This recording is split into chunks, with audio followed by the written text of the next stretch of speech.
H. Doing this little joint with my guy real quick, then I'm gonna jump on her with you and shit. Wait for my man to jump on her.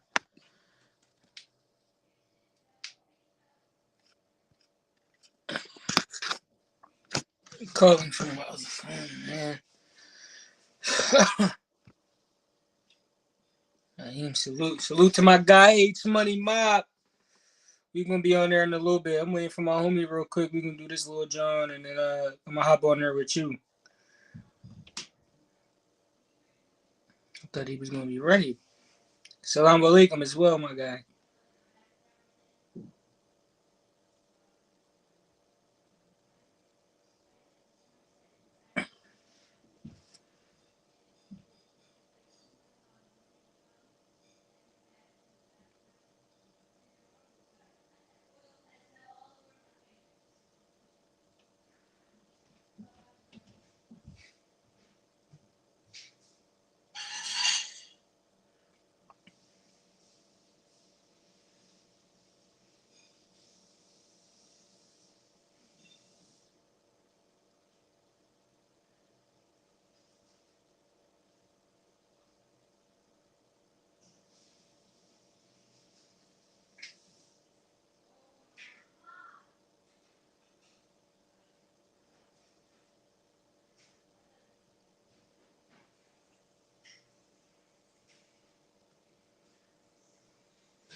My bad for the technicals.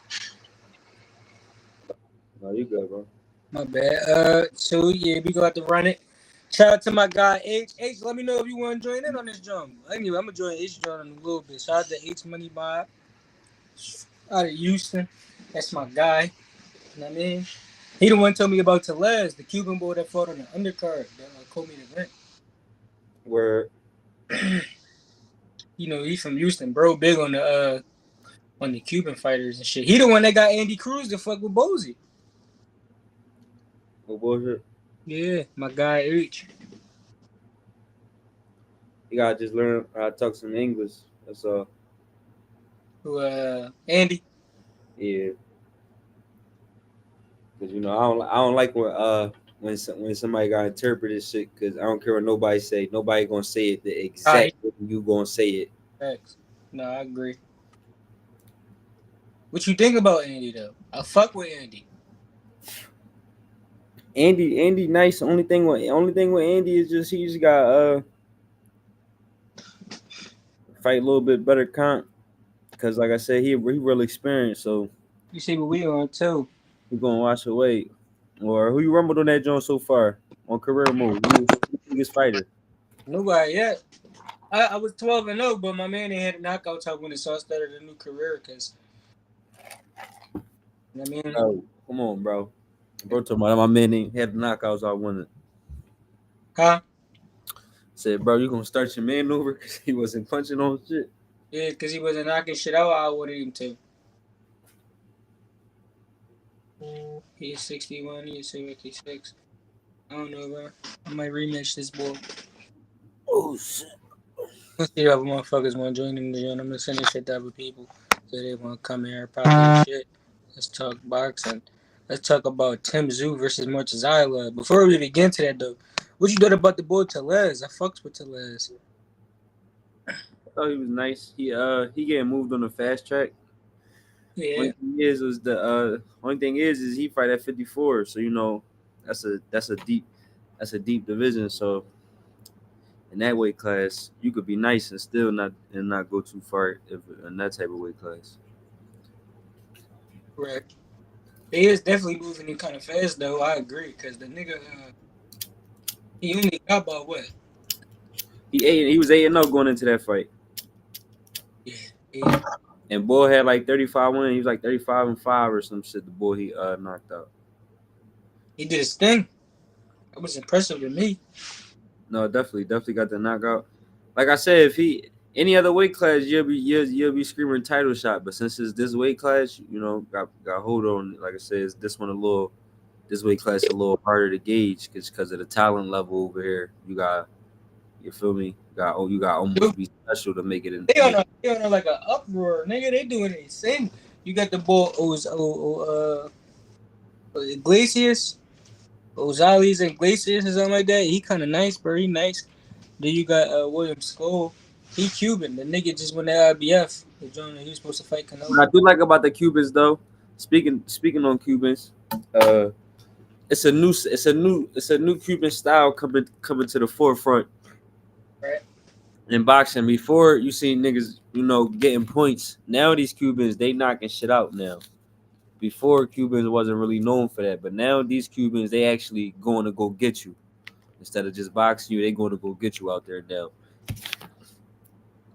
Where before the Cubans, they fought like Lara, they fought like Rigondeaux, even though Rigondeaux high pop, but they fought like Rigondeaux. Yeah, but you look at Laura been knocking people out. Laura been knocking. No, he has, but they all wasn't. Ani. Yeah, they all. Yo, Cuzzo. A little concern for ain't going that Laura. I felt as though that was going to happen. I just didn't want you to want to say, hitting on Philly type shit. No, Knocking niggas out. Everybody be hating on Philly, man. Huh?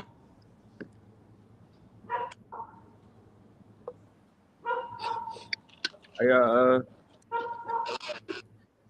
How you feel about the main event though, man? What you seen? Dude, in the first round though, from the gun, like whoever landed the first big shot was going to win. Where? Yeah, but I feel like he just did what he was supposed to, how he was supposed to do it. tszyu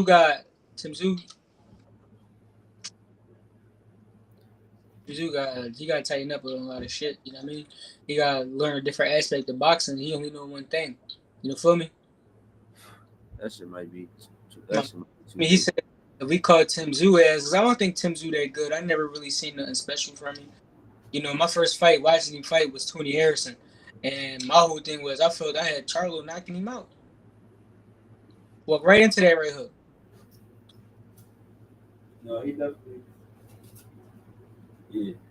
No, he definitely did, bro. Like he came back and he an old school fighter. He came back. He fought a tough guy.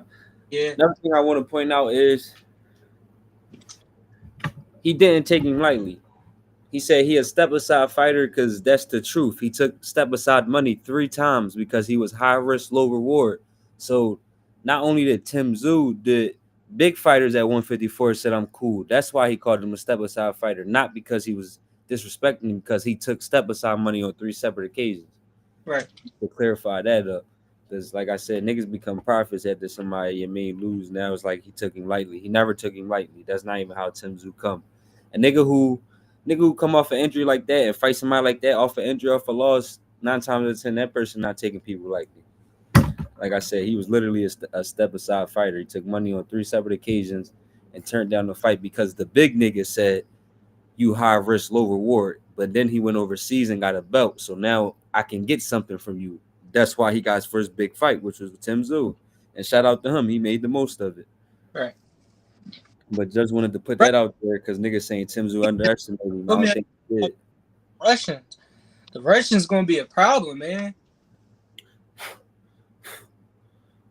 My man tszyu, Russian too. My man half Russian, half Australian. Yeah, but he ain't 100%. That's why he got his ass whooped like that. And then that bloodline crazy. So far, they got Khabib. They got Khabib, Beterbiev, Islam Chimaev, Hamzat, the bull, Yeah, and it is bull Murtazaliev. I think them niggas be on steroids, but I could be lying. Nah, I don't think they on steroids. I think this is how they built. They mountain men, bro. They from the Caucasus Mountains. Them straight from the Caucasus I Mountains. think better be on steroid because that last thing that came out, like I said, you don't have to be because your genetics could be stupid. But the thing that came out about better be that little it meant that basically his body's still growing. That nigga 40, so it's a little off. Who said that his body's still growing? Remember a couple months ago when Better Beef he popped for that one situation and everybody was questioning was it a steroid, but it wasn't a steroid. It was just something that means that your muscles are still growing, like you're still growing basically. And everybody thought that it was weird because that's something that kids have because you know when you're a kid you still growing. Right. But that made me like I said wink my eye a little bit because you 40 and how the fuck you still growing. But outside of that, He like different. He's different, bro. He's a different animal. He built different. The niggas' genetic though is different though. Period. another thing that no, that's fact. That's what Chris Algieri said on the joke. Cause he into that. What's the name? You know when he retired from boxing, he was getting hired to be people like nutritionists and shit like that when he was a boxer no more. So he broke it down better, and he did say what you said. He said it don't mean he doing nothing wrong. It could literally mean he did say that it's certain niggas that they genetically different. You could still be growing at that age, but for the most part, that's seen in childs because that's what they're growing. But he did point out that if you one of them, if your genetics just stupid, you could still be growing at 28. Yeah.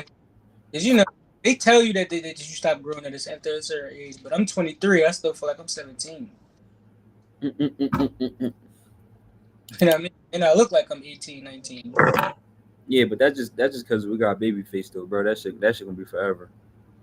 We ain't gonna never look old, gang. Honestly, unless we just let ourselves get fucked all up and just got us shit crazy shape, shit like that. But for the most part, as long as we active, we ain't gonna never look older than what we is. Facts. You just gotta learn your genetics. I feel like a guy like Better Beef and shit, they got that shit down to a science. They understand their body. Been doing this shit for the longest too. But another thing I would have pointed out, go to that fight. Shout out to the Russian boy who what he showed was going into that fight, just like how when two master boxers fight, one got to become the aggressor. That was two people who come forward. One had to become the back foot But fighter. yeah, somebody had the box. He the one that became the back foot fighter. Tszyu was the one that didn't give up ground.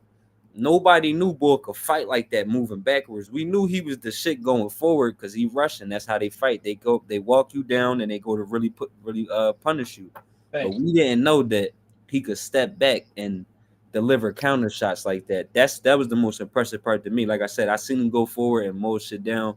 That's his style. He threw a lot of punches, but I ain't never see a nigga fight off his back foot because basically his opponent not giving up ground. So it's like, nigga, you ain't got no choice because I'm not moving back. So you better do something back here. And like I said, he was impressive as shit. Facts. Now, like I said, now he got a belt, but once again, a lot of people he took step aside money 3 times because the big fighters said you don't have a belt. There's no reason to fight you. I'm not fighting you for nothing. Once he went across the pond and got that IBF, that's when the big fight come. But I ain't gonna lie to you, like I'm sold on him. I ain't gonna lie to you. Hell yeah. And when I say sold on him, I like him over Fundora. Oh yeah. I like him over Virgil. I And a did over any. close one. I like him over yeah, basically anybody not named Bud. I probably pick Shit. him.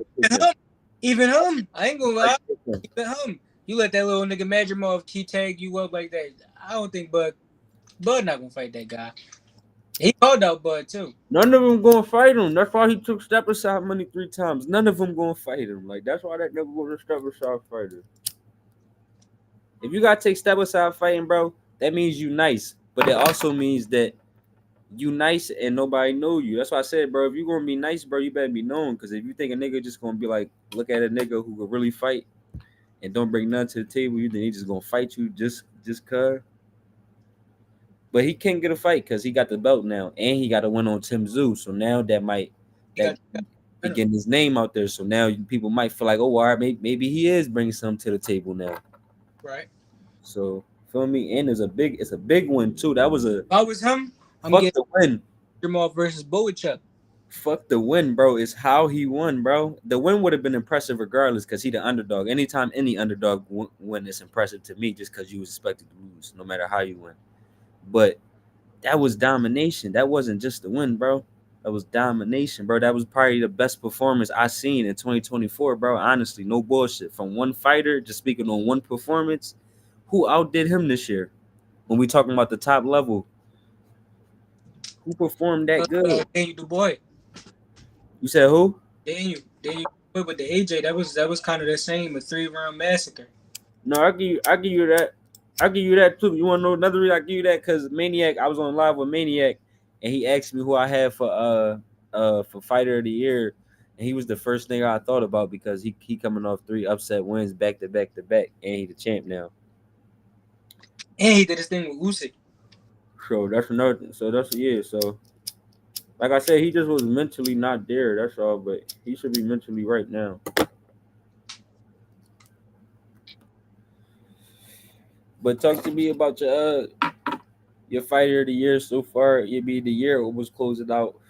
Fighter of the year. We only got about 2 more months this for this year. So you be who that fighter of the year for you? I say out of Like I said, I give you some names to think about off the top. If you mean you got Inoue had a good year, Daniel Dubois, like you said, had a good year. Joseph Parker, another one coming off 2 upset wins in a row at heavyweight. Who else? You got Ryo coming off the upset. dang, he beat Wilder and Zhang, right? Yeah, that's why I said he coming up 2 up. He did some Dubois shit too. He coming up 2 upsets too. You got who else? Anyway, Usyk. Yeah, I said yeah, Usyk. You got Usyk. Only thing about Usyk is that if he lose this year, that shit you might lose. That shit he might lose his fighter of the year. You'll be nomination. He got in this year off with the win. You know what I mean? He went undisputed. You think he still got a chance at getting it though if he not undisputed by the end of the year though? Because if Tyson beat him, he not ending the year with the belts. Yeah, but I'm saying the first fight count more because it was fun undisputed. No, I agree with you, but I'm saying you think they like whoever vote for that shit. You think they like that will not help him. They probably won't. But I will because I know what they do. What we talking about, Cuzzo? He had a great performance. He did his thing, so I would say Usyk is definitely up for that. No, I was asking him who he had for his 2024 fighter of the year so far. You know, we only got about 2 months on the year left. The year about to end. You mean who Right. got fighter of the year so far? And depending on how he looked against Leon Roach, that he might take to be. You mean? Foreman. Fighter of the year. Foreman. The people we was Man, I don't know. As far as this year, I don't think nobody did really more anything impressive than anyway. For real. He one of those. He been doing what he gotta do, and then I like Bam. How you feel about Bam? Bam shot. Bam. Yeah. Bam, yeah. But I might go Usyk though, because ain't none of them niggas Tyson Fury. He beat Tyson Fury. Yeah, that's true. He beat Tyson Fury. Definitely do it. Yeah, matter of fact, I take that back. I give it to Usyk. Yeah, Usyk had a good run this year. I'm gonna ask you the same thing I asked him. You think you still would give it to him if he don't end it off though? Like if Tyson get the win the second fight, would you still give it to him? Because that's probably the last fight before that's probably literally the last big fight of 2024. That's he beat him for undisputed. So I mean, I personally, I would still, depending on how the loss would go. But as far as how the media gonna take it, how people they gonna be like, no, nobody. It's like he had all that build, and then everything about that Dubois fight is gonna be true. Like how, you know what I'm saying? Because he really got dropped for real. We ain't gonna act like he didn't. Yeah, that's a fact. You know, it's crazy that you say that too. I was on my podcast yesterday, and I was talking about the Spence and Fundora because I had asked You know, Bud want the Canelo fight. So I asked my co-host, what's the second biggest fight out there for Bud if he don't get the Canelo I fight? fought Boots. Canelo It's Boots. fought Munguia and Berlin, right? He said, wait, he said who? He fought Munguia and Berlin. Bro, Canelo, he not getting it, bro. No. he's dominating younger fighters. He's dominating these younger fighters. I feel like Canelo just proving the age thing right now. He proving that he's still. Ex Canelo how it went when he wasn't ready. Right. You talking about he dominating age? That nigga said it himself. I was 23. I wasn't ready. Floyd was a complete fighter. I couldn't catch him. That shit don't sound good when you're not ready. No, you're right. You're right. You're definitely right. So he younger, but it's a reason why you. That's why Canelo fucked up. David became champion in 2020. I mean, my fault. 2019. You was supposed to fight David in 2019, the day he became champ, to get him out the way and let David go become. He still would have became this monster. But So then would have looked way better. Cool. Had he not did that, you would have seen it. Dave got to give me a better performance than he did his last one. It wasn't bad, like he won, but it wasn't. He wasn't. It's like he moved up the weight and he can't do what he still usually do at his old weight. You feel me? How you feel about his next fight against? How y'all see that going? David versus David. David versus David. This is a good thing, man. Yeah. Go to Davis, man. The loser can't call himself David no more, man. You got to change. I'm hearing this. They think David Benavidez can't fight on the inside. They got the footwork. They're gonna take him on the inside. They're gonna do what they do. Keep moving him around and shit like that. Around. That's what I heard. That's what they plan is beat him up on that. They around the same size too. You know. Oh yeah, I think Morrell got rope. I think Morrell might be a better one punch knockout artist than even David. I think David got beat you up a little more than even Morrell might have to. But I feel like overall, David Benavidez got a better skill set than more. Like he not ass, but it's like he got a little edge. It's not a 50-50 fight. No, I don't know because I think Morrell got the better feet. He might be right. No, he do got the better feet. That's because Benavidez square up the whole time. He damn near don't even be like he damn near his feet damn near be squared up the whole time. Yeah, I mean, I can see both. I can see. It's like his boxing stance is like how you is when you just standing regular. He just got his shit up. Yeah. No bullshit. So that's gonna come into play one day against somebody who good enough to. Yeah, but that's what they said they was gonna do. They said body. They gonna bring it. Gonna expose. So that's what they go ahead to take advantage. Like I said, somebody go take advantage of, but you still gotta be good enough to do it. Cause David, just like Canelo load up on everything. But the reason niggas don't make him pay for it is because the speed on it at that size, people don't have that speed on it. So he get away with loading up. But you heard what Bivol said though. Canelo hit you with one on all combinations. Canelo hit you with one hard joint. Everything else be soft. Either before or after. You feel what I'm saying? So Everything he do loaded up. Yeah. But that's what I'm saying. The people at that weight class, though, they don't have that speed though, so they don't get away with loading up like he do though. In his last fight, Canelo, he fighting at 68 because he don't gotta do too much. He could do just enough to beat you. You understand what I'm saying? I think 60 would be his best fit. He could pull out more tricks, pull out more shit. Oh, but definitely, he get to do shit like load up at 68 because the speed that he putting on it, nobody else at that weight class put that speed on. That's the same with David. David does everything at the same speed and power, and if you a counter puncher, that's what you want. So how y'all got it if Boots really go up there? We gotta see what he look like. We talking about 60? We gotta see what he look like. But Boots big as shit. He can make 68. And he like 5. But that's what I'm saying. You remember he said it. He said he about to open up the market from everything from 47 up to 68 after he do what he gotta do at 47, of course. But he said he can go. He trying to go up. He planned to go up to 68. As far as speed and power, you know what I'm saying? Y'all think he gonna be able to take that speed up there with him? I see what he look like because you ain't gonna be moving with them feet the same way you move. It's crazy. I was literally about to say I kind of see Boost kind of the more when he go up, he got power. So even if kind of like Canelo ain't been getting knockouts lately, but he's still been hurting. He still hurt his opponents every fight. Yeah. He Every throw round too.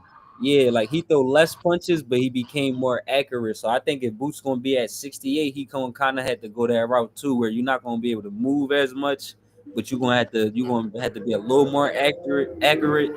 And like I said, the knockouts probably won't be at 47, but as long as he got the power to still hurt you, even if you got Yeah. knocked But out, knockouts, that say a lot about you saying that say a lot about Tank because he doing that at a lighter weight. You feel what I'm saying? Where it's more high volume because it's lighter people, faster hands. But he can still take his time like that. He has the least output rate than all the niggas we just named at every weight class. no, And yeah, he still, got facts. But that's only you only could get away with the least amount of punches thrown if you got a top five highest, but top three to be specific, top three highest knockout percentage in boxing. no, that's true. That's If you true. ain't got That's that true. power, you can't go 33 punches around. So what Archer since he ain't knock out Bivol, his drawing dropped down to like 93%, right? Some shit like Yeah, that. $99. he's still number one though. It's still Yeah, number one. 99. He was at 100%. Only one. Boots up there too. Boots up there too. What's the name? But Better Beef dropped to like 94, 95 or some No, shit. that's 99. Only one person survived. No, No, bro. but Fight it's the 100 niggas, bro. percentages, bro. Percentage. He ain't fight 100 niggas. He had to fight. He had to not have 100 knockouts, and then But I mean, he had 99 knockouts and you not want to knockouts know 20 knockouts. How you got a 93%? Because that's because how percentages work, bro. It's multiplication bro. and division in it. It go by. You gotta remember, bro. The only way to have 1%, bro. That means is 99%. Only way to do that, he had to have 99 knockouts and then not get the knockout in the 100 fight. That's 1% that you didn't knock out. If you do it by the numbers, it don't only drop down 1% because he don't have 100 fights. It's just like a dollar, bro. If I take 1/4 from you, you're not gonna say I got 99 cents. No, nigga, you got 75 cents now because I took 25% off you. It makes 4/4 to make 100%.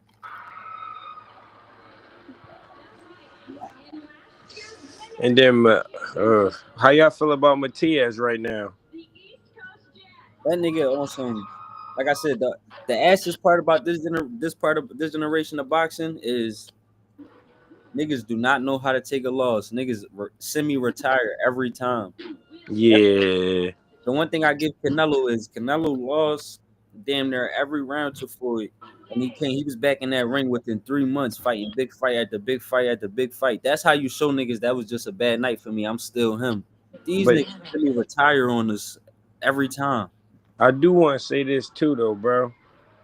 It it say a lot, not more so negatively on Matias, and I fuck with Matias heavy, but it's a negative output on him because you already took a loss, so you should already know what it's like to go down that road, right, and bounce back.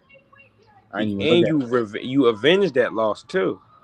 So that being said, people like who take their first loss and do a mini retirement, I low key understand it because you've been the man for so long, every last fight, and it's the first time you had the eyes look at you like that. You feel what I'm saying? Like it. for example, Earl Spence. Nobody have never seen him like that.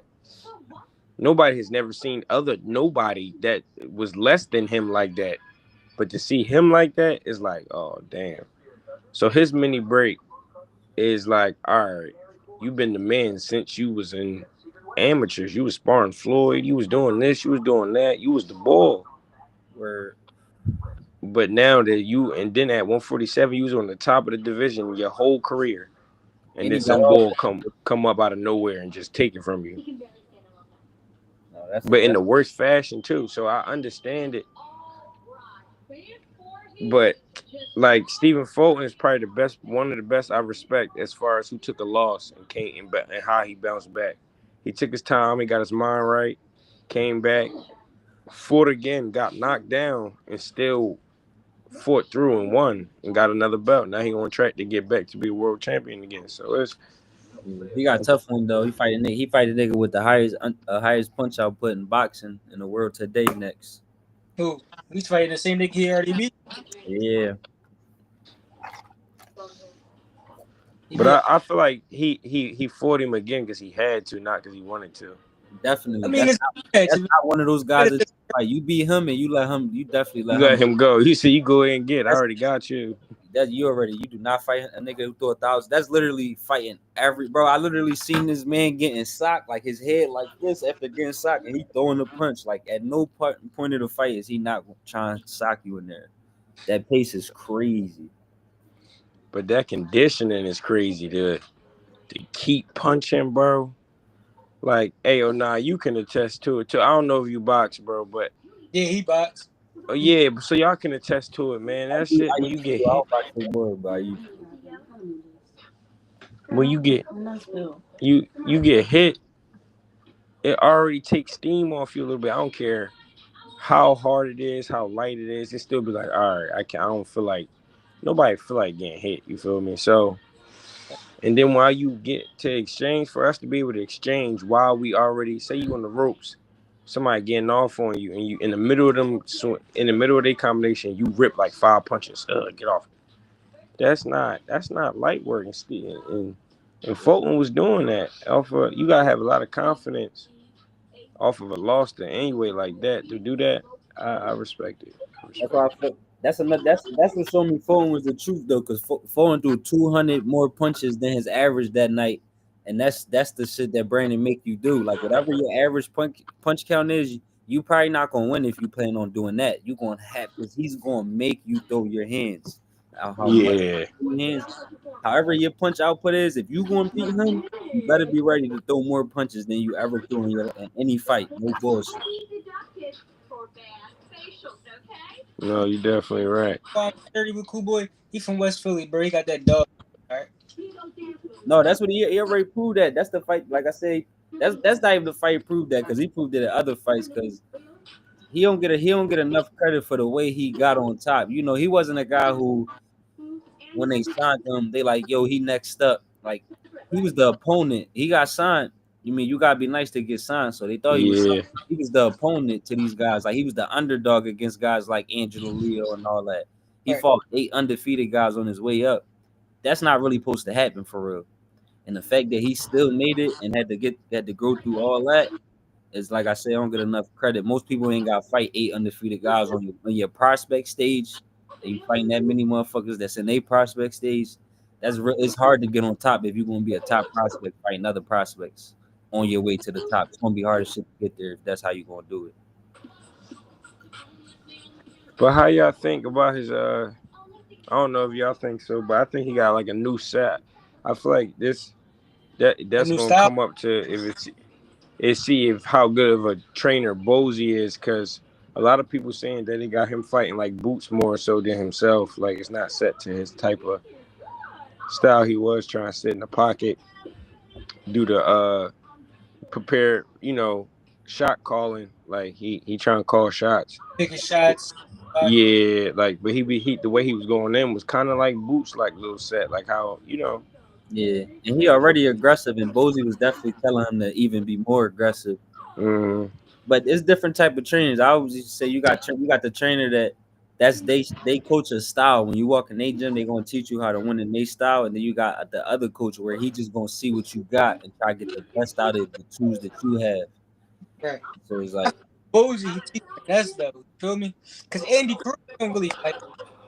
I mean, they he more so that. but even him though, if he always when you watch his fights, Bozy always telling him to stop moving so much, sit in the pocket. Hell yeah. So This is why though, because this is professional fighting. You want to be in position to hit, get out of position to get hit, right there to hit back. You understand what I'm saying? Like I feel like it's fucked up. Niggas might I don't give a fuck what nobody say. Andy Cruz got this shit better than Shakur. You see Shakur, he really jump out of position to hit you back, but he make you miss. Why he stay when you want to be just enough away from the shot to get away from the hitting back. That's no too. You know what I mean? how y'all feel about Boots fight, man? Like, do y'all feel like it's pressure to get the knockout because it's a rematch and he didn't get the knock? This literally was probably his worst performance that he probably ever had. He looked like out literally in every way. I can't, bro. When people say that, I be like, what you mean, like worst He's thinking performance? Because he still won every round.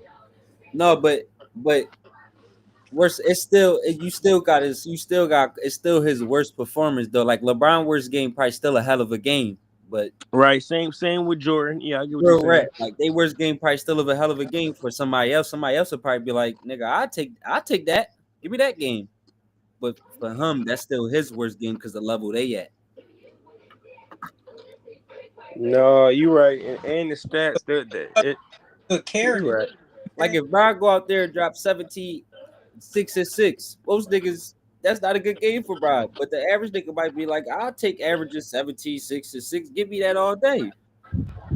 But Yeah, for Brian, you a factor in the league. That's yeah. true.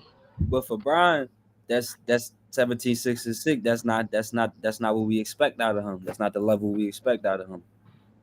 No, I get that. I get that. I feel like yeah, I do agree with you though, especially now that you put that in my ear that he, if not a knockout, it should be more punishing than it was before because he did look a little lost when he was because it was awkward. It wasn't more so like he just had good feet. It was more so he was trying to keep Bay at most because he knew he was too dangerous. But I Facts. feel like now that you already got a feeling that that's the style that he couldn't do, that the only other thing that he could do to change up and surprise Boots is come forward because Right. Just Yeah, fighting more. hard to exchange. you said what? It's hard to exchange. I mean, at the end, Yeah, you feel what I'm saying? Like he trying to So Charlie exchange more. shot That's the too. only. And if he he do gotta that, open up a little bit too. He's fighting to survive. He's fighting not to get knocked out. So he has to open up a little bit too for us to get knocked out. You feel me? but we always gotta put it in play. That's cool, but he's still a way smaller 147 pounder than Boots is. Yeah. And you just got cut the ring off because a lot of people there's going to be a couple guys that you're going to face that's going to try to move on you. Like a lot of people not just going to want to fight you. So it's like that's like I said, they game plan is going to be to move like that and survive, but there's going to be people that's going to be trying to move on you basically. So you do still got to learn to cut that ring off. Even if you don't get the knockout, like he said, there's more punishment. Even if you don't stop him, punishing him is just let us know that you figured out how to cut the ring off, and that's good enough. Yeah, that's true. You Also, gotta stop him in his tracks. you're looking at, you gotta understand how good this guy is in front of you. We don't really understand how good uh, Karen. I mean, in a sense, we do, but to his Oh, full potential, no, we don't. we don't really know that boy bum. He probably good. I mean, he gotta be. He survived. No, they all for the most part, if you've been boxing for 10, 15 years and if you've been doing anything for 10, 15 years, you're gonna be nice. At a consistent rate, yeah. Especially if it's your job. So just like how you really gotta get up and do it because the bills gotta be paid, you're gonna be nice at it. So it's like, especially and like I said, if you're trying to survive, you're gonna have a good chance of surviving because for one, you really can fight. So now if you play defense the whole time, it will be hard. Like, it could really just be as simple as you're not gonna knock everybody out, honestly. Yeah, Like you ain't even gotta break it down this much. It's really that simple sometimes. that's that too. You ain't always gonna, I feel like people only. I'm gonna be honest. I feel like people only really discredit him or nigga is he's a he's a threat to Bud for me.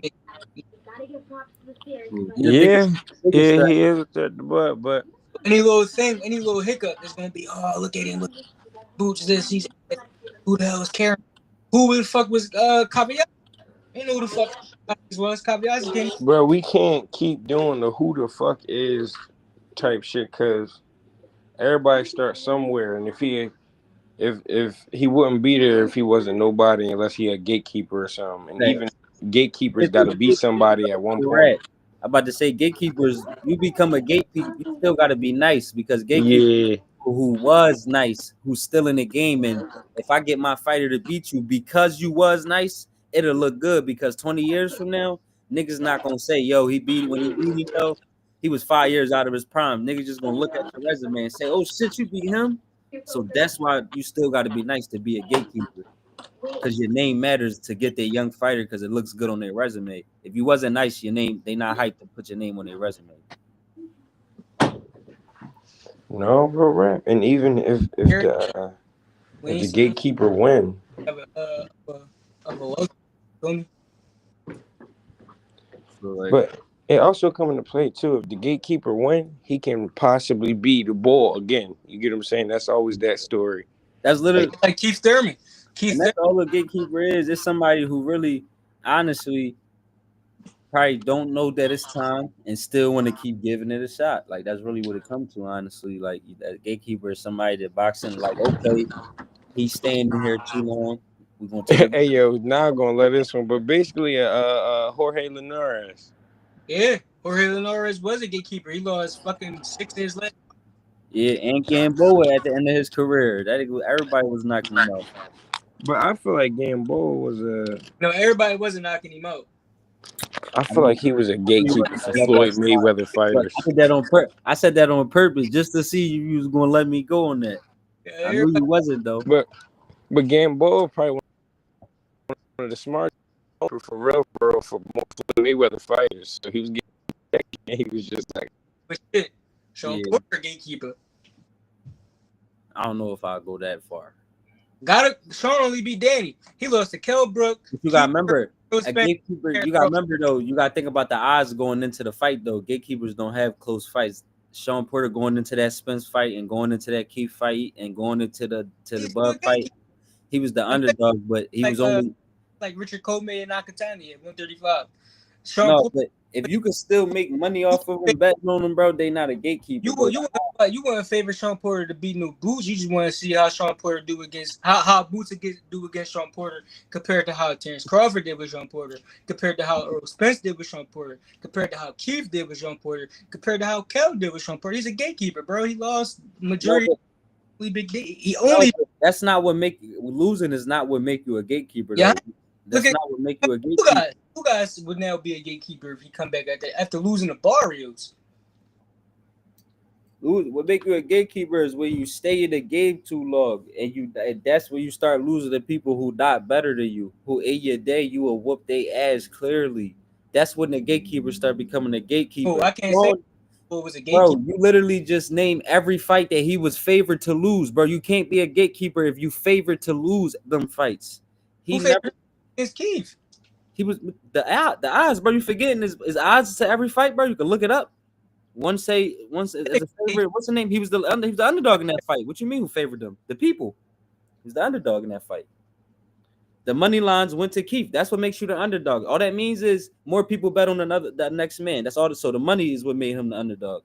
He was the underdog in every big fight except for one fight, and he won the one fight. That was Danny. Only won one big fight. Look, That was the only fight he was. No, he wasn't. Gamboa. He was favored against Kell Brook. He lost that fight, so I give you that. But he was favored against Danny, and he beat him. But it was only twice. In his prime, Gamboa is still not beating Tank. Yeah, but he lost to Evan, lost to other niggas in his prime. That he beat it, though. his prime, he was going at it with Bud, and that was a layoff and a motor. But Tank now has only lost, bro. He lost to other niggas that he would have beat in his prime, though. He lost to other niggas that he would have beat in his prime for sure. Evan and Pitbull.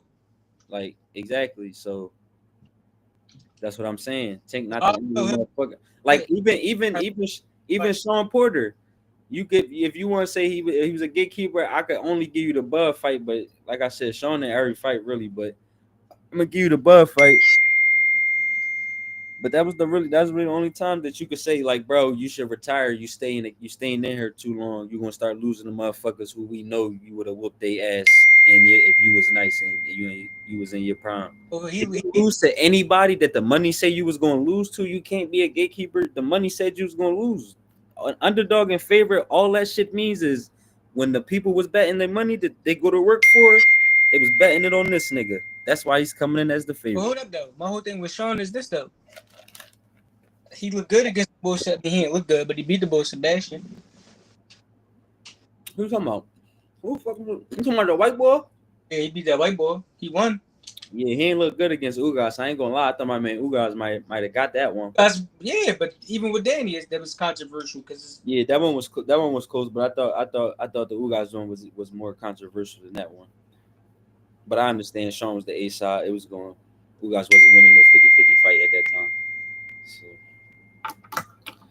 but even in the Danny fight, he was favored in that fight, so he was the A side going into that fight. So Yeah, it's because everybody was calling my man Danny a cherry picker. and Danny, like I said, what I like about Danny, like I said, Danny did his thing. Danny, Even with Danny's a fucking gatekeeper. I'm sorry to say, that's my man. He lost all them fights. no, that's what I'm saying. Now he a gatekeeper because, like I said, you stayed in the game too long. But in a way, he still could say he not a gatekeeper because who did he lose to that he would beat in his prime? Like I don't know if he beating Lara in his prime, bro. I don't know if he ever was beating Lara, honestly. Not being Laura That's too what I'm much. saying. So when you like I'm saying, who did he lose to that in his prime he wouldn't though? That's what I'm asking you. He would lose to Errol Spence in his prime still. That's what I'm saying, bro. He would lose to Spence in his prime still. Who did he lose to that you could say maybe you could go Sean if you want to argue me, you could go Sean if you want, but I could argue I could argue that, but even Keith, I could argue you that down too, because Keith was undefeated and he definitely started that fight off real strong. Danny ended strong, but he gave away a lot of rounds in the first 6 rounds. So even in that fight, I could still argue that Keith would have still beat him at his best. It's not nobody that it's for sure I can't make an argument for that Danny lost to. But like I said, you got people like Gamboa who lost to Devin and Pitbull. I'm not gonna argue on them two. I can't argue on that because he accomplished too much and they didn't do enough. Maybe if Pitbull and Dev go on to win a couple more world titles and do some shit that I don't expect them to do, we could rehab that conversation. But as of right now, I won't argue you on that. That one undisputed though, right? He did, but Gamboa was the champion in multiple divisions. They just flex that undisputed shit when they come to Dev. I think Gamboa in his prime probably would have beat this shit out there. My only problem with Gamboa is he keep his hands down low. He got to bring that. You know what I mean? So there's a lot of opportunity for him. That shit. I ain't gonna lie though. That shit only matter if you got pop and if you a sniper. And I don't mean a sniper like hitting hard. I mean a sniper like just accurate and really making niggas. What's the name? Because it's a reason he got that far. And you gotta remember another thing you gotta think about. Niggas wasn't able to make him pay until he got to a division that was probably too big for him. Like he not a natural 35 pounder, a natural 22, 26 pounder, but he dominated 26, dominated 30, then he went to 35 for Bud, but we knew 35 was too big. But like Lomachenko, when he was fighting at they weight classes, at they natural weight classes, they was monsters for real. Shit ain't start getting dark for them until they starting getting too big and start fighting other monsters that's bigger than them. But Loma at 26 and 30, like that's a dangerous man. But at 35, he not the guy. Fight Gamboa. But Loma never Who? Loma never fought Gamboa. Where? He fought Rigondeaux though. Facts. Rigondeaux, another one who probably went up too much. But then how you feel about Raymond Ford? He on that card. He on the how you feel about him at 130? How you think he gonna do at that weight class? You think he gonna get a world title? You think he can undispute the weight class? He good. He gonna be good. I'm gonna give you the champions there. You got Lamont Roach, you got Ray Vargas, you got I heard he called out the bull Vargas though. Yeah, he did. You got who else, bro? You got Lamont Roach, you got Ray Vargas. Who the fuck? You got the bull who just upsetted Cordina. He got the other belt, who just knocked him out, and he upset it because Cordina had a belt.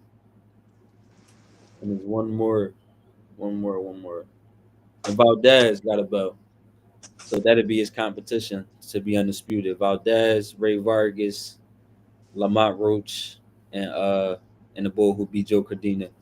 You favor him against all 4 of them people? His best bet go after Roach, because Roach probably won't be the same after the 14th. Would you favor him against all 4 though? You think he could knock 4 off and become undisputed? I think, like I said, I would favor him, but that's close fight still because you got guys like Ray Vargas. He ain't the best, but he still throws 700, 800 punches a fight. So that type pressure is still going. Be all right. You got Lamont Roach. They actually both boxers, so I wonder who one of them would have to actually be the aggressor in that fight, just like how we were talking about when we first started this episode when 2 boxers fight. where somebody got to become the aggressor. That'll be one of those fights. You got like I said, the Bull knocked out Joe Cardina. I honestly never seen him fight, so I can't even really speak on him honestly. So I'm gonna skip him. And and you got Valdez. You know, he tough. He a tough outing for anybody. He about to fight Navarrete though, so he might not even have that belt after. I see Valdez. He could probably be. Yeah, it might be not. It might be Navarrete though, because you know he got Navarrete up. He already lost, so I don't know if he could beat Navarrete. So it might be really Navarrete. He got Raymond Ford got to get through. So wait, I gotta come back, bro. Y'all said Danny is a gatekeeper. No, I gave I broke it down to him. I broke it down to him. Cause bro, I think Danny is at the point where he can become a gatekeeper, but Yeah. it's possible depending on what he do next. If he do retire, if he don't retire, if he don't retire and win, if he don't retire and lose, like it all depends. Cause he could retire and it really be him retiring too early. He still got one more. He on his last leg, And I but ain't you gonna never lie. know. So I don't think that's if you was Danny Garcia and you was going for the 160-pound title. I don't think he should have fought Laura. I think he should have went for Carlos Adames. Mind you, Carlos Adames is younger, a little stronger, well, definitely stronger, throw more punches. But Danny a counter puncher. Lara, he one of the best in the world at making at slowing the pace down and making this shit boring and still being able to get off his shit to win these rounds. So that wasn't a good style. That was never going. Even Danny in his prime, that's not a good style for him. So if he was going to come back and fight somebody at 60, you're supposed to fight somebody who throws 60, 70, 80 punches around. Like I said, if you're not yourself, you're going to get stopped, though. That's the bad part. Yeah, you was going to get stopped, too, but you was going to get more opportunities to be yourself because he's accountable. But and Laura did have a debatable loss against Canelo. It could have been a draw. He was doing his thing. Not to say it was, but he was doing his thing. That's because he slowed the pace down and he still got his shit off. So like he good at that. Mm-hmm. So that's how I said Danny. That was never a good stop for Danny. Even when Danny was in his prime, that was when Danny was 25. That wasn't a good stop for him.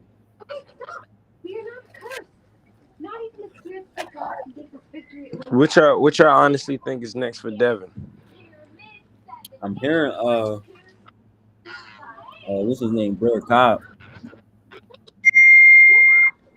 I don't think Devin got that in him.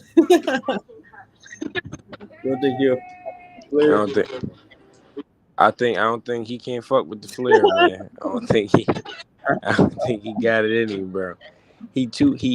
Blair. I feel like Blair is one of the people that's subject to the terrible things about our generation with boxing. I think you said it before. Is once you lose, you ass now. He took that one loss and then because he was on the up and up. Blair not corny. He unpredictable. He not. He don't got it like a. He got an unconventional style to me. Yeah, I got Blair beat. He got a little pop. Yeah, he do got a little pop too. And honestly, in some of these fights that he lost, he started off these fights early. He had like he kind of reminded me of Caleb Plant in terms of the condition. He was kind of a front runner because even in fights like Alexa Rocha, where he ended up getting knocked out late, he was winning that fight the first 4 rounds. But like I said, he do that in a lot of fights. That he started off real fast and the condition just come into play. But if he was to get that right, he'll be an even bigger player in the mix. So y'all think this is? No. Y'all think? So y'all think he about to make he making Adrian Broner a gatekeeper? Definitely. No, I think he would have never. This what I was telling when you got off. I said when you a gatekeeper, you start losing the motherfuckers who we know for a fact in your prime you would have never lost to. He would have never lost to no Bear Cobbs in his prime. Never in life. Yeah, I don't never got in that. life. That's you're right. When he was letting his hands go and he was doing his thing, we know you a beat. That's why I can't call Danny a gatekeeper because he never lost to nobody who, in his prime, you could definitively say without somebody arguing, having good points, saying no. Even in Danny prime, bro, I still would pick him. He lost to Sean Porter, Keith Thurman, Lara, and Errol Spence. I can make a case that even in Danny Prime, they still could beat him. But also two of them, probably one of them. I feel like it was either the Keith Thurman or I think it was the Keith Thurman fight. It was a debatable loss too. He came close. It wasn't like, or was it that? It was one of them fights. I know Laura and Earl definitely wasn't the fight. Like he definitely lost those fights. And I feel like Sean and Keith, it was like the same story. They both he closed strong, but he gave a lot of early rounds away though. I feel like cause he too patient. He won't be a hell bent counter puncher instead of trying to initiate the exchanges and then counter. You know what I'm saying? You got to make somebody throw something to counter it if they not trying to throw either. So that's why.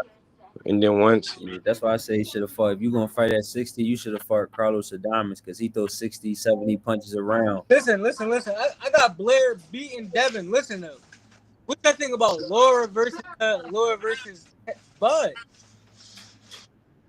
I got Bud. You got Bud over Laura. I feel like yeah, bro. Right? You said like look, I feel like right. The same case of why we just said Laura was effective is because he slowed the pace down and get his shit off. Bud is technical enough of a boxer to be still good at that pace. You feel what I'm saying? Or to not let him set that pace. He gonna do something. I feel like Laura. I don't know about that. I don't know. This 160, baby. This Laura at 160. This ain't. I get that, but this is also a Bud at 160. Even though his last performance wasn't what we as dominated, I guess, as people wanted it to be, but he still showed, all right, he can get comfortable at that weight. He already got the dust rust off at 160. I feel like now, and then the person he fought, what was it, Matrimov? That was his name was? He a strong 160. He's strong as hell. You know what I'm saying?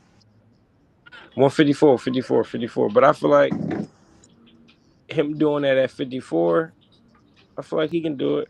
Especially if he's trying to go at Canelo. My thing is, I never seen him fight a technician like that before. No, that's true, but even with that, that's still that statement alone don't make you favor him. It gotta be more than. No, the only reason he favors because he Bud Crawford. You know, that's what I'm saying. Like it gotta be more. But did Laura fight anybody? I mean, Laura is a hard ass fight for Bud Crawford. Yeah, I know, but did anybody that he fight was a Bud Crawford? Like not as far as skill level, of course, probably Laura do got a nice resume, but I'm saying that can switch hit, that still hit hard, that's fast. We don't know what his power like at 60. Them niggas is different. I know, but you become different when you go up in weight. Become different. We don't know. But I feel like if Bud hitting you on that chin, he going to be able to hit you. Like I feel like he going to do that already. But listen.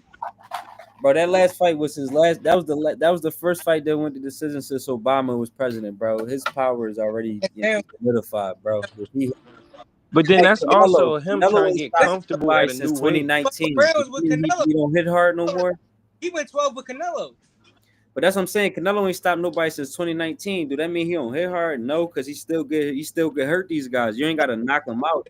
But you saying he going 12 with Canelo? Bud is currently trying to prove that he can do the same thing and beat him right now. So it's not like, all right, he beat Canelo, but Bud don't want no smoke with Canelo. No, Canelo was Bud's first option. He never even said Laura name. You feel me? So I feel like if that shit do come and hit the table, I do still got Bud, because if he going straight at the big dog at 60. You feel what I'm saying? That'd be the smart thing, honestly, though, for Bud. If you was to go to Canelo, the only way I'll be cool with that fight is I want to either go to 54, fight a champion, and go to 60, fight a champion. So if he was to go to 60 and get a champ, that'll give us more belief. He would still be the underdog going into that fight, but him being any of the world champions at 60, rather is Lara, Janabek, or Carlos Adames, that'll give us more faith that he might be able to do it at 68. I don't think they're gonna make Bud.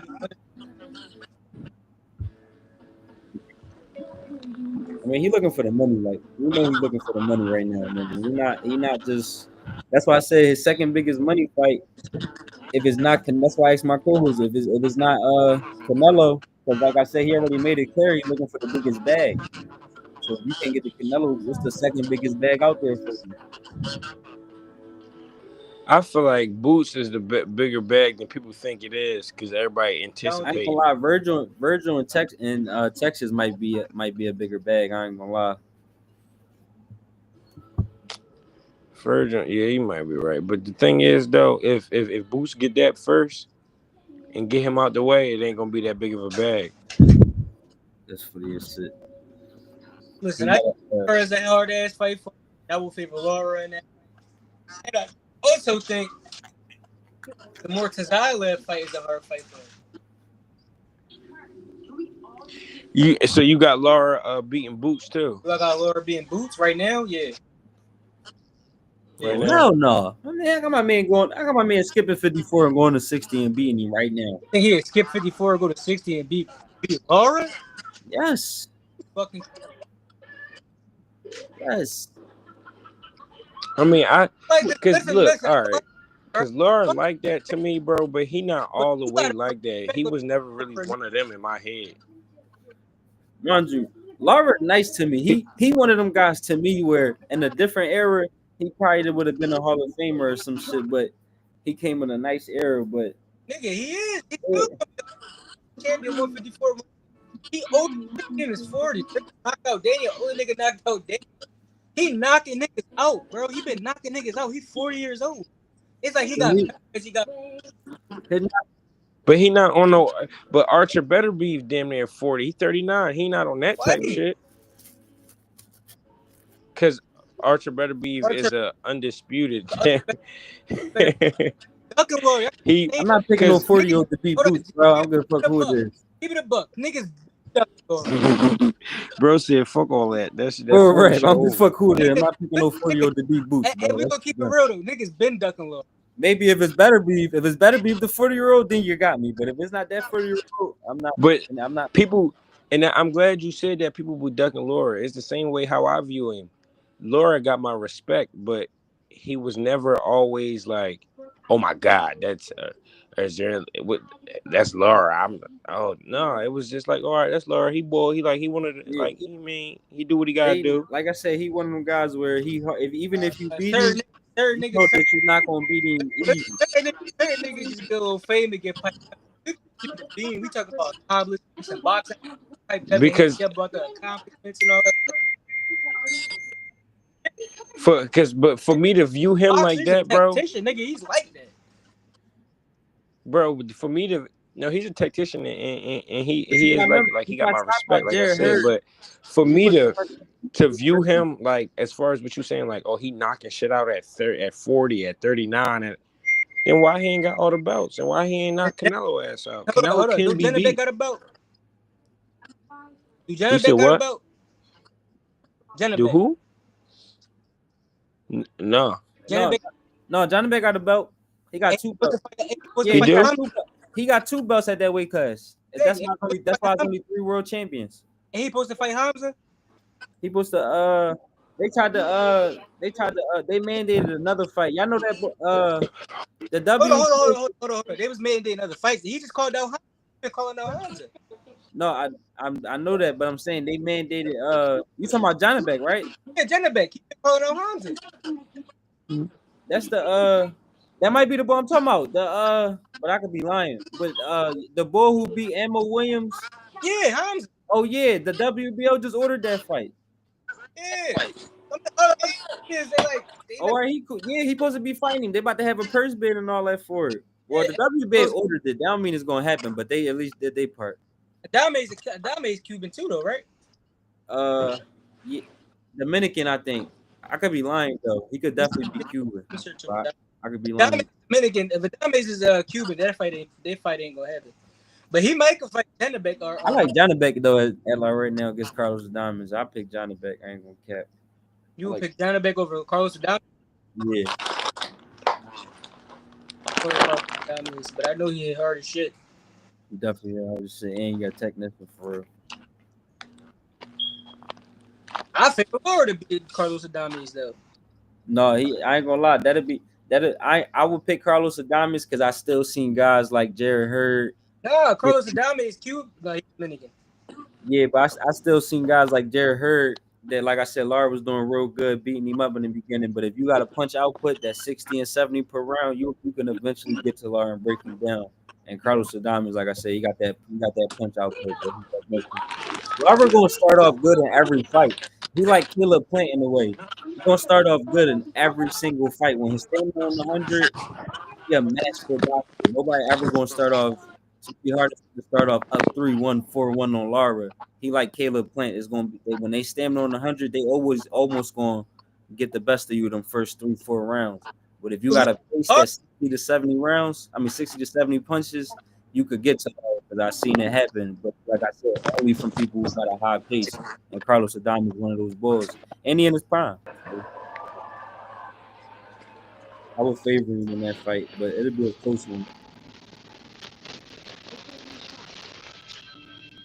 no, ooh, damn. Bro, look, Oh, y'all really had that Jesse Hart nigga, that versus Benavidez fight had going. him twice. Laura knocked somebody out in the Barclays, and I seen him knock somebody out in Baltimore. Yeah, he knocked somebody out. Interview. I interviewed the boy Cornflake. That'd be a good ass fight. Or, or that Russian boy from What was your take on that Tim Tszyu fight, bro? You came to this joint late, so we never asked you. Tim Zoo. I feel like Tim Zoo was doing good. Like he wasn't. Hmm, how can I put this? Because it wasn't like Wasn't gunshot. he wasn't. I feel like the bull. I'm not too familiar with him, so I gotta really do my research on him more. But I feel like he did everything he was supposed to do. Like he ain't do nothing like super spectacular to.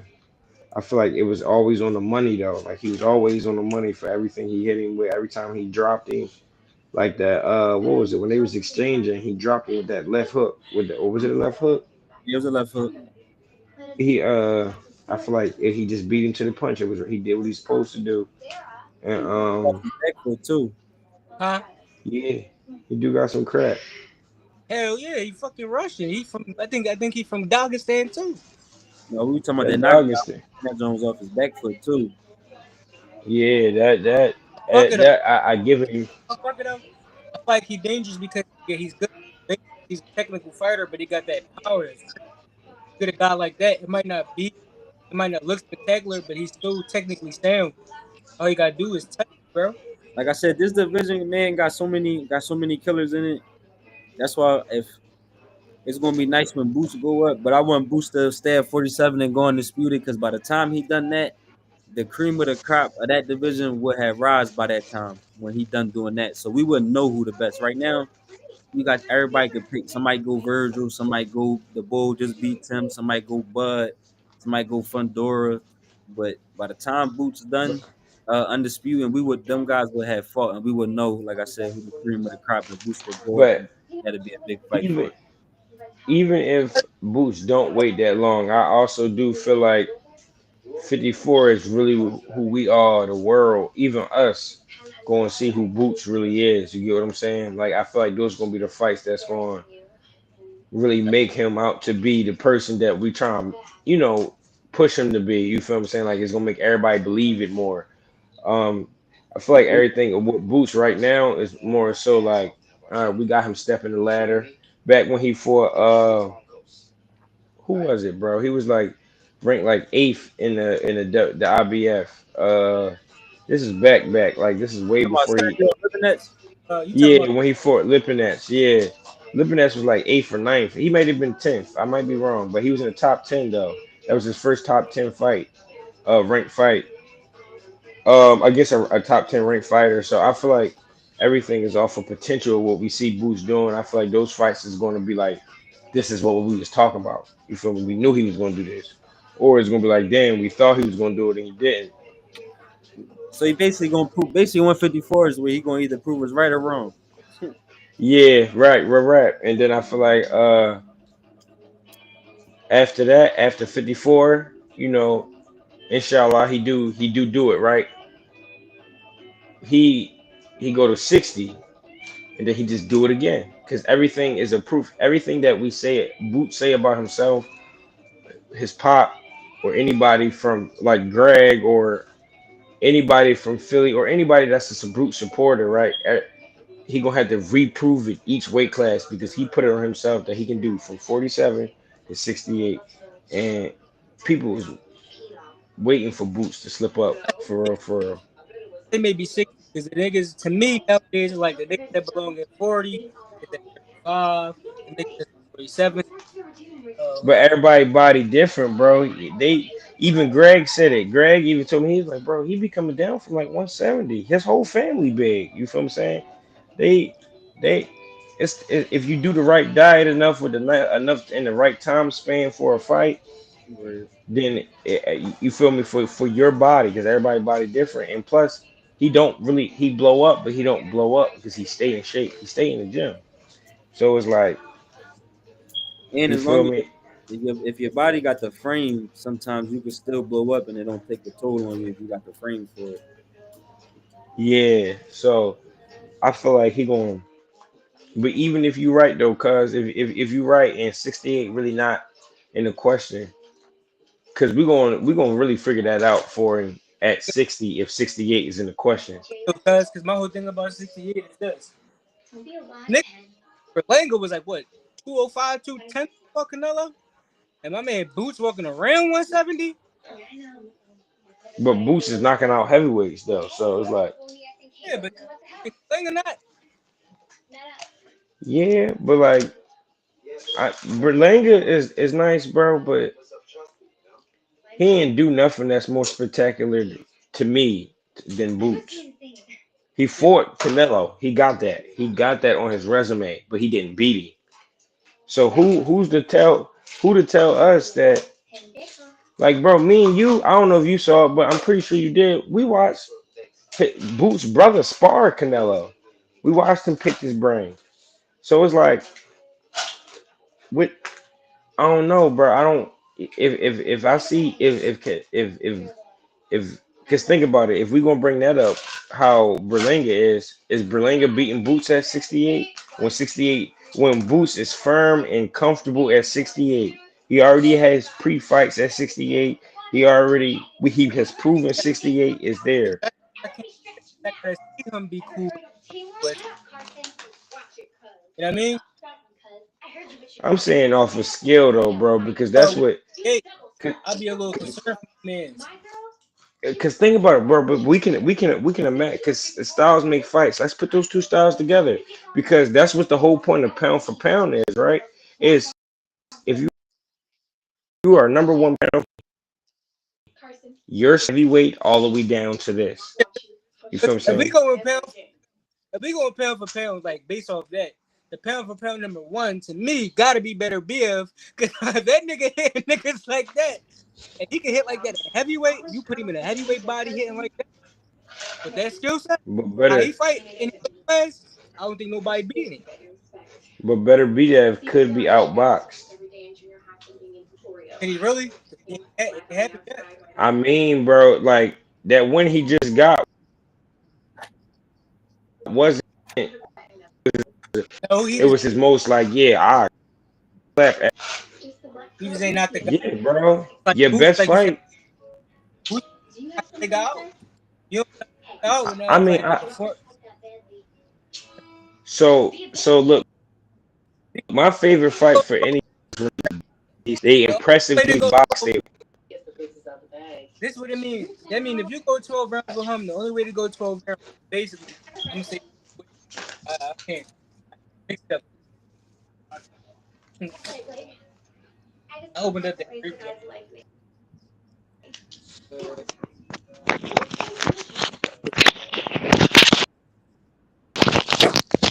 That's why Crawford. That's why Crawford want to fight Canelo though, because everybody be sparring everybody at different weights. It just now he it's want to fight Canelo because he want that check. no. That's why, but that's why I think he could beat him because you hear stories like Boost knock out heavyweights.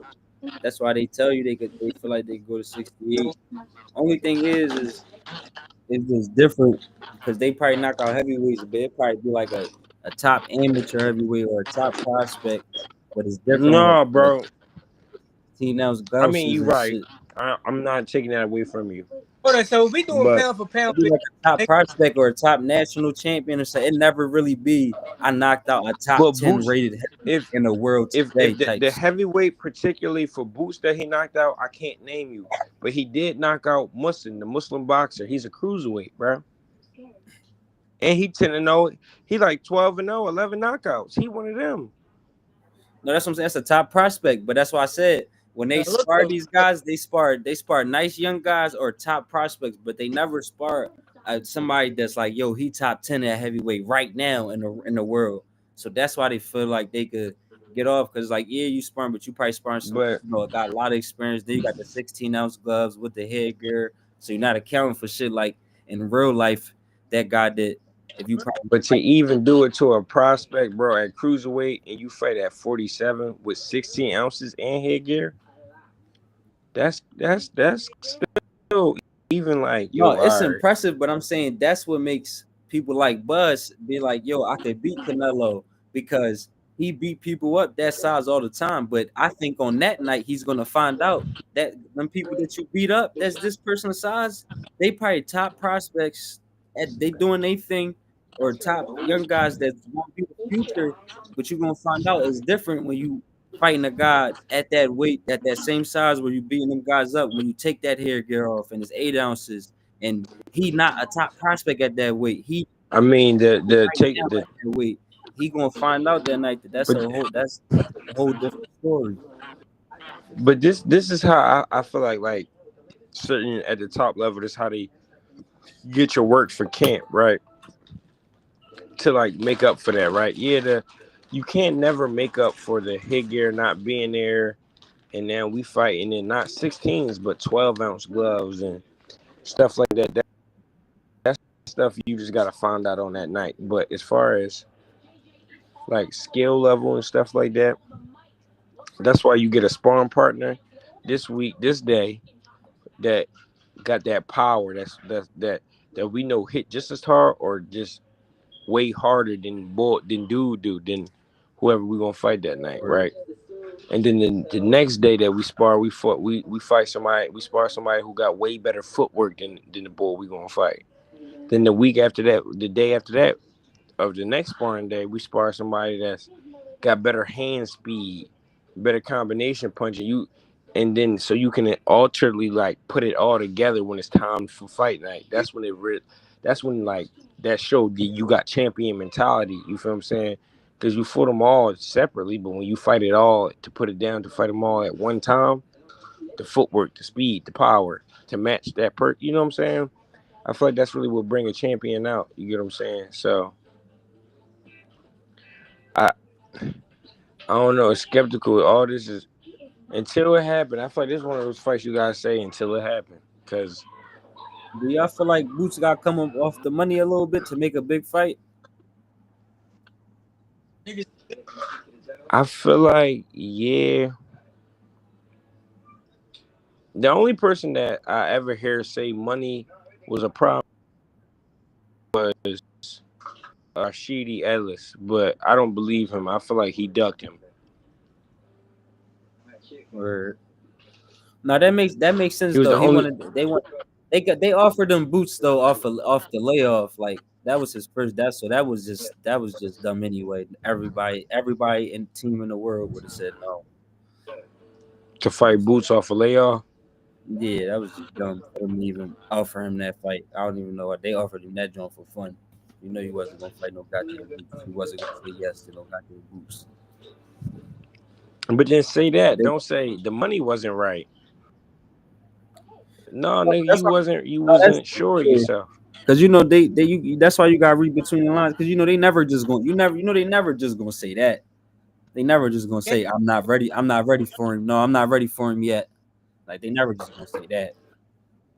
Ain't too many people. Like they gonna either ask for too much money or talk about the money or say something else.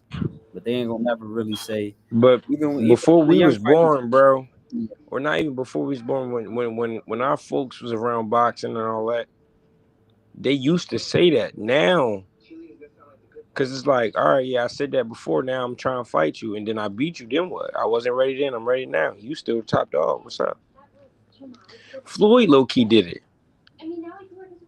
He fought Okay. Pacquiao when he was ready. Okay. So it's like you can still get your respect from it by doing it. It's not what you do, it's how you do it. These niggas is out, bro. Like we even all right. One time, me and him, we get in an argument because I'm like, yeah, bro, I'm a surpass Sugar Ray Leonard and all of them. Fuck all the four kings. I respect them to death, but we gonna be better than them, bro. I feel it in my heart, right? He like, you can't, bro, because it's not like that no more.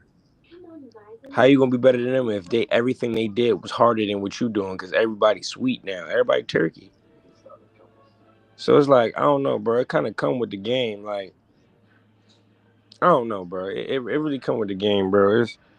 It's too political now when it comes to oh yeah, I'm gonna just say you ain't have enough bread to fight me.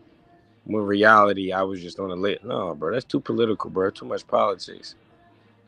It's really what Roy Jones said. He said, "You a top dog at my division, I'm gonna fight you. Oh, you got a belt? I'm definitely gonna fight you. What's up?" Or so I mean, that's just how I view it, bro. I don't. It yeah, might just be like they might be just smarter than that way of thinking. You feel me? Because this is the most dangerous sport in the world. So yeah, that's another. That's a that's the only thing I got a problem with is if fighters want to fight less, they should fight bigger fights. Like if it's so dangerous, then you mean you ain't got to fight too often, but they be making us fight the wait. big fights. Yeah.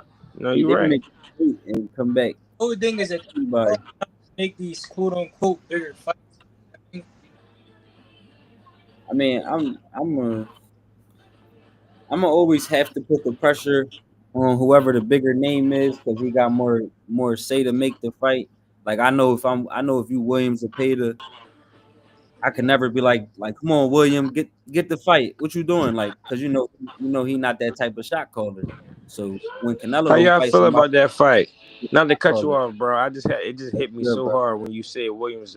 When you said Zepeda. How y'all feel about Tevin Former versus Zepeda? Good fight. I hope Kevin wins. What I can say about that. You Facts. think it's a chance when you say that? Hell yeah. Hell yeah, he's a world class. Yeah, the reason I think that fight like 65-35 because Tevin looked it good honestly in that last fight, and I'm very high on Raymond Mortalia. Like I favor Raymond Mortalia over Williams Zepeda myself if them two fought, and that was a real close fight. But I just think if you could hit Zepeda and you got pop, you'll get to him. That's the thing with Tev though. He gonna definitely he another guy just like Lara when I said they almost always gonna get the best of you the first 3-4 rounds. That's just how it go with them. Caleb Plant is another one that's like that. No matter who in front of me, the first 3-4 rounds, they most almost always gonna do their thing. So he gonna do his thing for sure in the first 3-4 rounds, but it's really gonna matter what he do 6 to 10, 1 through 5. Like I say, of course you gotta win every round, but 6 to 10 is what he do. 6 to 10 is what is gonna win him or lose him the fight. So you trying to say Okay, he's I a feel, front runner? Basically. Yeah, now I don't want to call him that because I don't think because it could just be his condition. It could just be that who he we not. saying is a front runner? No, I was talking about Tev, just saying that he one of them guys that start out. He gonna almost get the best of you the first 3-4 rounds. And like I say, But he I fought a guy. No, go ahead, bro. because you my fault, bro. I feel like he almost like this is the breaking point to see if he going to be a front runner because I feel like Tav in his heart he know he can do it one more time and that's all he trying to do before he let it go. So if it don't happen and he keep going trying to do that, then he gonna be a gatekeeper, a front runner. You feel what I'm saying? I feel like he also in the brinks of his career or like his last leg. If this shit don't cut it, there's no point of you going be fight because nobody trying to be like a Mildred Taylor, bro. You know, fighting way past your prime to the point where it's visibly shown on your conditioning and your speech and like, all right, yeah, you fought way. You know what I'm saying? So I feel like he trying before it's too late. That's why the quote is never too late that he go by because before it's actually that Yeah, he trying to just do it one more time and he be like, all right, I he did it. looked I'm a 2-time world champion, like I told y'all. he looked it good. He looked it good in his last fight. Honest, like I said, the person you fight, I'm very high on Raymond Mortazaliev. I would favor him, the person he fought his last fight, to beat Williams Zepeda because he got popped. And if you could get to Zepeda and you got popped, I think you could get it done. But only thing with this fight is Tev ain't got the pop, so that's what's. But can he outbox him No, though? like I Because said, he's a great one boxer. through five, he definitely gonna be outboxing him. But it's kind of like, but like His condition. All gonna right, I it's get what you're basically saying now. whatever All he do right. from 6 through 10 is what's gonna win him the fight.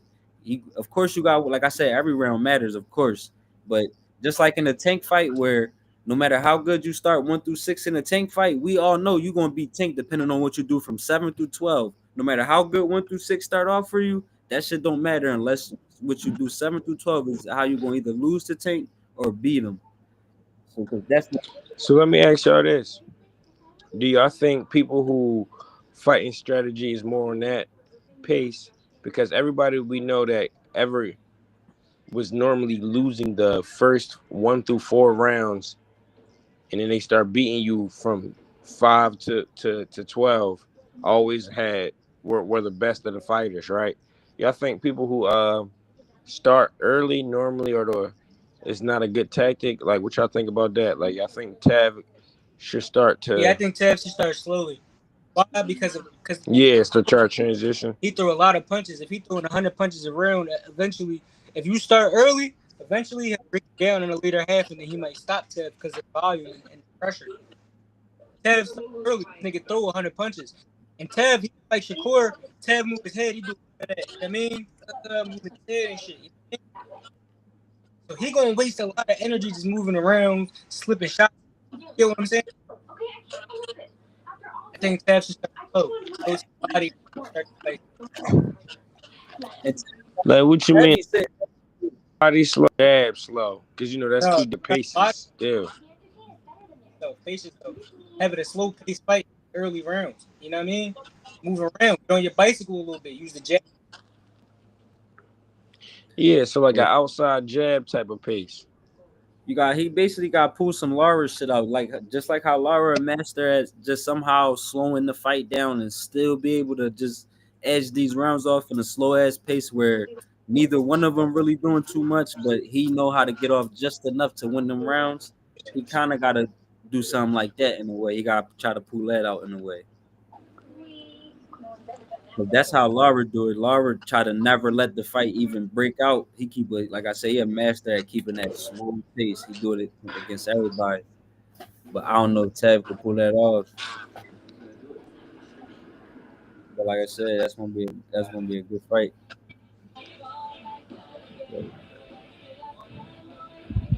Okay, no, I agree with that. I agree with that. Like I said, you gotta favor the younger, fresher guy who throws 70 punches around in his prime. But it's not a favorite where, like I said, I got it like 65-35 type of favorite. It's So possible, you know? you And you got to punch him between the punches around. He do that. He know how to do that. so People y'all behind the think good. so how this is probably like separating the topic, but how y'all feel about Philly boxing right now? How deep you are, bro, in amateur boxing right now? But Neem know what's Yeah. up with as far as a lot of people in amateur boxing, right? As far as the connection that Boots is making between. That's what he want to talk about. He want to talk about Salim Bay. No, I don't want to talk about that, bro. But Young and put it on for the city. He doing his thing, man. Shout out to He Salim. fought. Did he fight Marcus Luther in the joint before or no? I think he did. I think he beat Marcus. I think He I seen did. He that. I beat think I him. seen. I seen it. Yeah, Yeah, I he seen. beat him. Yeah, that was probably Shout that out was. to Ibn. Shout out to my young boy Ibn. It been, bro. That's my. To be honest, bro. Like Salim, probably my second favorite, bro. My bro. It been probably my. Niggas know who my number one favorite is. I know. He probably third for me though.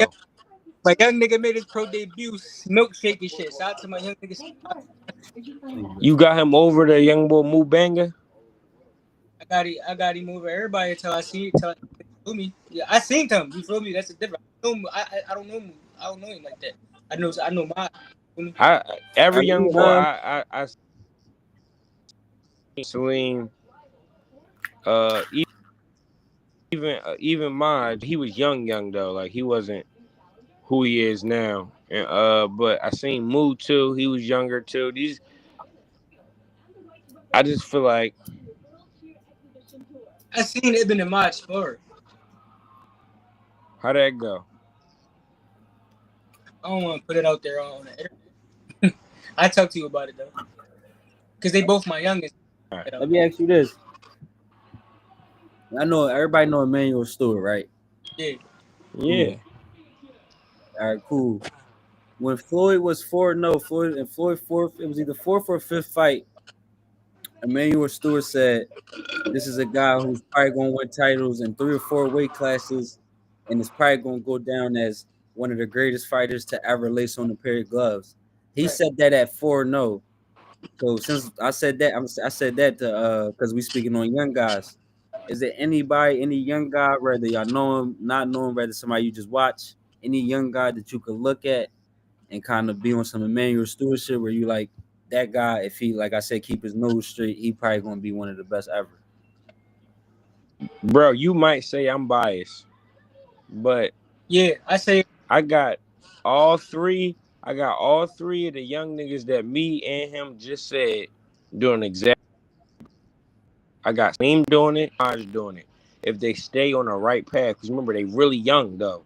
They young niggas like Maj. What? How old is Maj, bro? He like 17, right? 18, 17. And he 17. already pro. Cause You this feel a, what I'm saying? cause So it's like,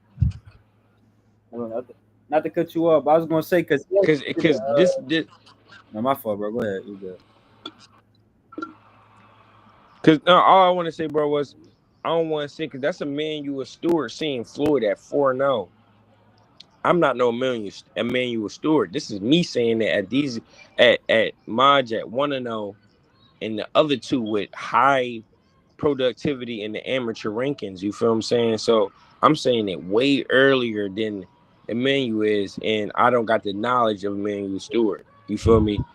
Inshallah, I get it, but I don't got that right now. But I do say if they stay on the path they on, and they up it, like every time a fighter always got to up it, whatever it is, the training, the psychological aspect of it, whatever it is, you got to up it every time because you gonna up the rankings when you keep winning. So I feel like if they do it right, the way they supposed to, just like the rest of the champions did, just like the way me and I got to, like the way everybody got to, if you do it the right way for them. I got all three of them young boys, Ibn, Samaj, and Salim. They all doing it. You feel what I'm saying? And they all Most know each potential other. Even though that I've seen in the city and they kids Cause going I with their feast. Cause I think calling cause I think is like it's fun and basically trusting Listen, your eye. listen, the young boy, at least from the age of 10 to 12 years old, young ain't gonna be special. Do her feast. Mind you. Cause like I said, I always say it's ass. oh, you talk about hit?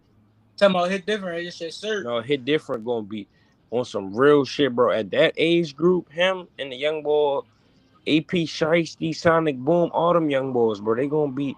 It's like, hey, bro. It's type scary with hit different though. Like I watched, he fought the same time I fought. We had the same.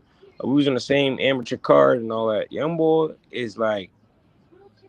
It's like he not just like skillful. He real wise with what he doing. Like All facts, no opinion. Shout out to my guy. Shout out to my dad. That's my dad. That's my guy. H Big money, blue G. money from. But yeah, as far as talent is youngins, I'm going do Hafiz. It's a different type of young. And I like the young boy Pop, my youngin Pop. Like the Abraham even baby sweeper. yo, yeah, Pop like and I Pop a gotta baby, bro. He different. cause I got a story like that. where now I always tell you the first time I ever seen David Benavidez fight, he was 18, and I took my phone out and I took a picture of that name, so I took a picture of his name so I wouldn't forget, him, so I could watch him. Right. In that moment, I decided like I don't give a fuck who on the other side, like I got him. So it's like sometimes I feel like it's fun and trusting your eye because you could say somebody the best after they already proved it, but like I think it's fun to try to No lie, your eyes see like no lie, though, no lie. On God, on everything I love. My first time watching Tank fight was in 2015 or 2016. From that day on forward, I got, when he first met me, we was boxing. I was Floyd. I was Floyd AB Dog. When no bullshit. I was AB'd out. Definitely. I seen that nigga Tank, I said, yeah, yeah. I ain't gonna. I low key miss when I was like a casual because when you were casual, you could get fanned out still. Like when Floyd and AB used to fight, I used to really like. My heart used to be in my stomach. Like I knew them niggas for real. Now since I'm a hardcore boxing fan, I like every fighter now. It's nobody that I damn near fall in love with like that no more.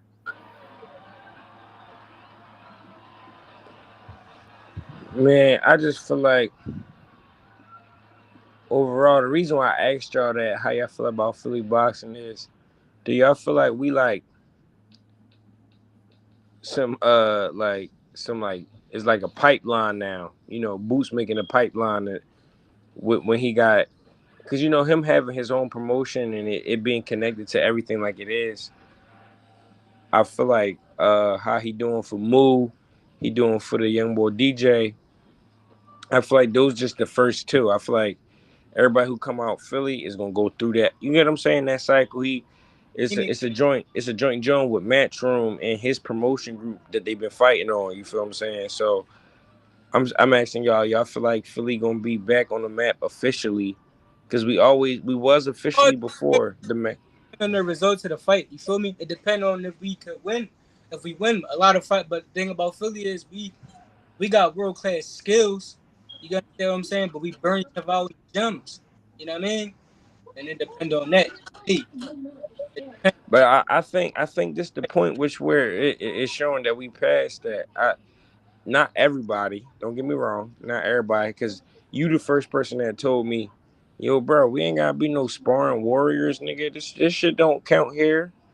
You Yeah. work on what you work on, and they count when you under the mics. Then you put it all on the line. Then you feel what I'm saying? But I feel like DJ, Moo, Boots, they proving the fact that we passed that because you and bro can all name a bunch of Philly gym legends right now, but nobody around the world know who they is. Right.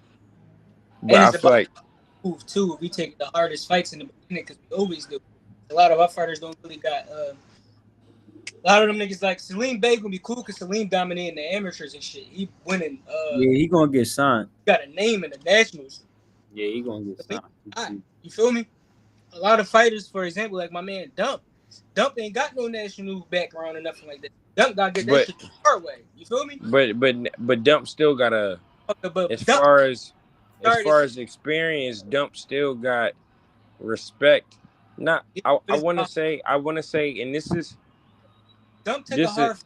Anybody take another hard fight. You feel me? yeah, that's what I'm saying. I feel like Dump doing the same thing, but in a different way. You know how Salim, he went up in the amateurs, so his pro career gonna be easier. People like Dump and JYD. In the beginning, You you said know, what? in the beginning, it'll be different. But eventually he had to step that shit up. He'll have more of a hype turning pro because You going niggas to don't sleep? work. You going to sleep? Man. I feel like also they how can I put this? I feel like the way like JYD and Dump, I feel like they doing with Salim and all them doing in the pros. You Niggas feel need me? to say why. So a lot of his shit from one, he's pushing himself on Instagram. He go there. Make him. I just had JYD on the podcast too, like 2-3 days ago too. JYD nice and shit. And then me hard JYD nice. Yeah, that's the next episode coming out too. That the JYG doing. JYD nice as shit. Nah, when I first met JYD, we was sparring in the same gym. I sparred him. He used to help me. Of course, he wasn't taking it there, but he was pushing me to get out. This when you first starting to get used to the, you know, like boxing again, like or boxing for the first time. So I done felt it. I done got dropped by that nigga. I done got for a second. In my opinion, I feel like I went out for 2 seconds one time. That that shit. And this was like when he was like, bro, I've been boxing for 5 months, bro, for 6 months, bro. I play football for real. JYD like studied the game to the point which where is no more of to be studied. You get what I'm saying? Like he really like I could personally say he take That's it. he's for my coach. You hear me? I know how that motherfucker hitting. I know how that motherfucking coach hitting, nigga. You talking about KO? Yeah, I seen he's for my coach. Yeah, I sparred KO before. I'm saying this on the draw on YouTube right now. That nigga hit me so hard. I ain't know where I was at for like 15 seconds. That nigga hit me so hard, bro. But then he was like, "You did shit that I respect." I'm like, "What did I do? What I kept fighting, nigga? Like you hit me so hard, that shit, my ear hurt. Like what you got?" But no, I got a lot of respect as far as skill level and how they take the sport for JYD. But like I feel like Philly, bro, is Philly about to be like. I feel like You gonna one get day, bro, we might be you pro. We say it again. gonna get that attention that we been deserved. This is a You feel what I'm metro. saying? I feel like especially now that we had Carmel Moulton mate on his come here to fight. I feel like a And lot of big names gonna come here to fight now, or when they come up, and then eventually it's gonna be when big names gonna be here to fight because it's gonna go back to what it used to be. Because Philly used to be one of them places like, yeah, I fought for Philly. I'm like, oh, you did? Like, it's gonna come back to that because we had a little layoff because Philly just, Philly, bro. So you come up in here and try to do something positive like boxing. There's a lot of temptation and shit to Yeah, throw you off. So. I was gonna say that shit. Right, some people just probably just ain't even make it to the age, just Philly violent and shit. Some people was probably nice and would have put Philly on the map before other people did, but just ain't make it. Like I said, those people could bro parents. That's my only thing with Philly. You Is got besides Boots, the only thing we really got that did a lot was Bernard Hopkins, then Ivan Robinson. my man Danny was around though. I mean Danny too, but I mean yeah, Danny for I can't really see nothing against that, but Danny. But think about how many names that is. Like, all right, who else? But I feel like every other place like this is like that too. Damn. No, yeah, people don't fight here no more how they used to. Like Boots, that was the first big fight in Philly since like Marvin Hagler. I forgot, but the ball we had a Briscoe. Philly. He gave Marvin Hagler a shot. It was Briscoe for hair. That Oh, this was all right. that fight. So this that was nigga. like 1970 something. So there ain't been a fight in Philly in like 40 years since Boots basically just did what he did. Is City ain't been but this. AR retired. Man, Or what we got to think about right AR for his change. what's the name? I always thought B Hop was going to sign Philly fighter since he was part of the Golden Boy Promotions joint, but he never signed not one Philly fighter. He signed his nephew. so y'all going No, peep, bro. he Look, signed Jesse Hart from Philly. I think he did sign Jesse. I could be lying though. Cause he used to fight. Jesse used to fight on HBO. That was Golden. That was Oh no, I'm tripping. That's that was Bob Golden Arum. Boy sanction, yeah. Yeah, I'm tripping. Yeah. So yeah, he never signed nobody from Philly. Demetrius But Hopkins, I, bro. I think I think that was because you can fight on these No cap, cards for bro. top rank. Yes. You you you can fight on top rank or fight on the Golden Boy and all that extra shit and not be signed to them. It's for Word. when they got a plan for you, they gotta sign you. Like what they did for But you made JoJo clear. Diaz when they really want him to fight cool Kid Austin, they had a plan for JoJo though. If JoJo would have won, they had a plan for him after. If they just invite you to come fight somebody because they know it, they found out about you, then you gonna just come fight. But I don't feel like Jesse Hart was ever assigned. Telling y'all, he signed his nephew Demetrius Hopkins. Nigga, Man, fuck all that. He shared your last name, bro. I don't. You supposed to do that, nigga. If you didn't, you really a coward.